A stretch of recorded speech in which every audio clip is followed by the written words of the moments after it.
Cash ఎలా sir మాకంటే రైతు బ్యాంకులో వేసుకోవాలి, ఆయన అకౌంట్ ఫిక్స్ చెక్ చేయాలి. దానికి చట్టంలో వెసులుబాటు లేదు. రైతులు ప్యాన్ నెంబర్ లేదు, రైతులు అనుకోండి ఆయనకు వేరే ఆదాయం ఏమీ లేదు. Your agriculture income is tax exempt, దానికి ట్యాక్స్ కట్టక్కర్లేదు. 10 లక్షలు 50 లక్షలు కోటి రూపాయలు అయినా నాకు ఓన్లీ అగ్రికల్చరల్ ఇన్కమ్ ఉంది అని చెప్పి ప్రూవ్ చేయగలిగితే దానికి ట్యాక్స్ కట్టక్కర్లేదు. బ్యాంక్ వాడు ఏమంటాడు నీకు ప్యాన్ నెంబర్ ఉందని అడుగుతాడు. లేదు అంటే ఒక ఫామ్ ఉంటుంది, ఫామ్ 60 61 ఏదో ఉంటుంది, 60 మీరు కూడా తీసుకుంటుంటారు కదా, ఆ 60 ఇచ్చేసి బ్యాంక్ వాడు ఈవిల్ అమౌంట్ తీసుకుంటాడు. ఫామ్ 60 ఇచ్చేసి నాకు ప్యాన్ నెంబర్ లేదు, నాకు ఇన్కమ్ లేదని.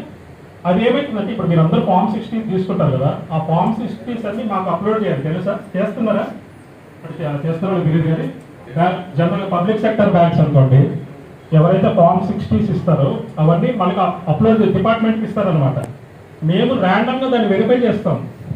ఇప్పుడు ఒక ఆయనకి చాలా ఇన్కమ్ ఉంది, దాన్ని అగ్రికల్చర్ ఇన్కమ్ కింద చూపించు. అంటే మీకు అర్థమైంది కదా, బిజినెస్ చేస్తున్నాడు, ఓ దళారీ ఉన్నాడు అనుకోండి, ఆయన బిజినెస్ చేసి క్రోర్స్ ఆఫ్ టర్న్ ఓవర్ చేస్తున్నాడు, అమౌంట్ తీసుకొచ్చి బ్యాంక్లో వేసాడు, వేసి నాకు అగ్రికల్చర్ ఇన్కమ్ అని చెప్పి ఫామ్ 60 వేసాడు అనుకోండి. నేను చూస్తాను కదా అక్కడ బ్యాంక్ అకౌంట్ ట్రాన్సాక్షన్ చూస్తే అర్థమైపోతుంది కదా నిజం ఎంత ల్యాండ్ హోల్డింగ్ ఉంది, ఏం పండించాడు, ప్రతిదీ లెక్కపత్రం ఉండాలండి. అంటే ఇప్పుడు రైతు ఉన్నాడు అనుకోండి, అతనికి ఎంత ఎకరం ఉంది అంత పేరు మీద ఉండాలి, లేకపోతే లీజు తీసుకుని ఉండాలి. దాంట్లో పంట వేయాలంటే ఇనిషియల్ ఎక్స్పెండిచర్ ఉంటుంది కదా, తర్వాత అగ్రికల్చర్ చేయాలంటే ఫెర్టిలైజర్స్, పెస్టిసైడ్స్ అవి కొనాలి, తర్వాత అమ్మాలి కదా, అమ్మాలి